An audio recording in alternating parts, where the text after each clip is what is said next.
Roblox, a game with infinite possibilities where the limits of your imagination are the only barriers. The game has made numerous careers and birthed some of the youngest millionaires in the entire world. In this video, I'm going to be going over 10 developers that I consider to be some of the wealthiest people on all of Roblox. If you've seen my other documentaries, consider this one to be 10 in 1. Starting off with one of the more under the radar developers, we have Munib. Munib got his start on Roblox with a few story games like the popular Daycare series. However, the majority of his riches would come from Catalog Avatar Creator, a game that lets you create outfits and buy them all in-game without having to navigate Roblox's horrible catalog system. Munib gets 10% of every UGC sale within the game, so it's safe to say he's making millions from it. He's even released free UGCs with hundreds of thousands of copies, which cost millions of Robux to put up. Moving on to the next of these Roblox millionaires, we have arguably the richest person on this list, Preston. Creating games like Giant Survival and the fan favorite Pet Simulator X, Preston has raked in millions of dollars through his controversial monetization tactics. PetSim has reached over 1 million concurrent players multiple times, and it's looking like there will be a new game in the series soon. Oh sorry, you bought all the game passes already? Too bad. Time to buy them all again. My dude Preston is most definitely flying in private jets wherever he goes, and he is living the life. There are even estimates that every time he drops an exclusive egg, he makes upwards of 100 million Robux.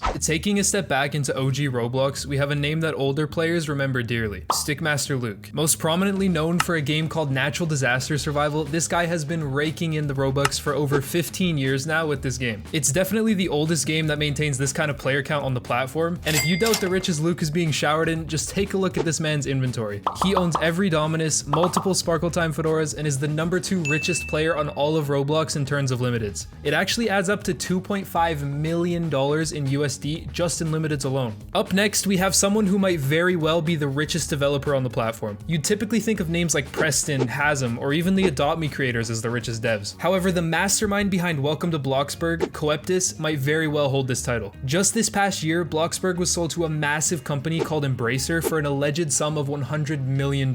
Keep in mind, this means that Coeptus pocketed an extra $100 million on top of the amount he's already made from Bloxburg. If that doesn't make him the richest dev on the platform, I don't know what would. Even though he sold the game, he still actively works on it behind the scenes with the new owners. Pretty cool if you ask me. Now it's time for the man behind the biggest game on all of Roblox, Wolfpack. I know I've clickbaited other games in the past like Bloxfruits as being the biggest, but Wolfpack's creation Brookhaven definitely takes the cake. In all honesty, I'm not sure how roleplay games are so popular, but massive respect to this dude for maintaining like 800,000 players at all times. Recently, Brookhaven was sitting at over $1 million for basically an entire day, which is absolutely absurd. Brookhaven is definitely raking in the cash, although Wolfpack doesn't seem to care too much about flexing limiteds or anything like that. I guess he's just swimming in his pools of cash in his mansion at home. Coming in with probably the most recognizable developer in this video, we have the one and only Hasm. Hasm, Hazem, whatever you want to call him, he's the mastermind behind Please Donate, a game that has made him millions of dollars in under a year. He most definitely had the fastest rise to fame I've ever seen, and I know his future is very bright. I mean, when you're buying entire billboards in Times Square, you've most definitely made it. Also, in a recent Olix video, he took over Hasm's account, and my guy accidentally leaked his Robux. So we now know that Hasm has over 3.6 billion Robux, which if you convert that to USD through DevX, that's actually over $12.6 million.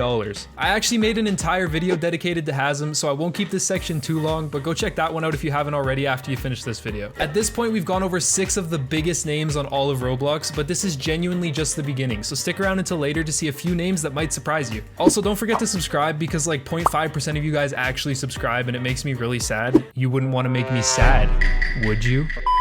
Anyways, now that I'm done with the sob story advertising segment of this video, let's move on to another dev. I have a feeling you guys might know this one as he's one of the most legendary developers in the entire history of Roblox. Asimo, the creator of Jailbreak. Jailbreak has been around for years at this point, and Asimo has perfectly shown how you need to continuously evolve your game and capitalize on trends to stay afloat. The game has the most loyal player base I've ever seen, and I think it's clear that building a loyal community almost always results in a successful game in the long term. From the battle pass system to the complex car customization options, it's quite clear why Asimo has rightfully earned a place amongst Roblox's richest developers. Definitely not my favorite game on Roblox, but when we're talking about the richest creators on the platform, it would be a crime not to put Lancelot Handsome and Call Me Bob, the creators of Royale High, on this list. Royale High has captured the hearts of tons of players worldwide, averaging around 50k concurrent players recently. I found out that there's entire Twitter pages dedicated to getting followers that just do fake Royale High scam giveaways. You know you've made it when people are trying to scam using your name. I'm looking at you, Skate, by the way, pet sim scammers. Anyways, the game has an entire trading system with hundreds of collectible items. While doing research on these two, I found out they're actually married in real life, which I think is super cute. They're like the ultimate Roblox power couple, as they've made one of the most successful games on the platform and are raking in the cash together. Call Me Bob is just an overall fantastic person too. She's always updating her profile, supporting different initiatives, and I have huge respect for that. With all this considered, I think it's clear why this duo are some of the wealthiest players on Roblox. Speaking of duos, we have yet another duo on this list, this time in the form of two brothers. MyGame43 and Rip Indra are the developers behind the second biggest game on Roblox, Bloxfruits.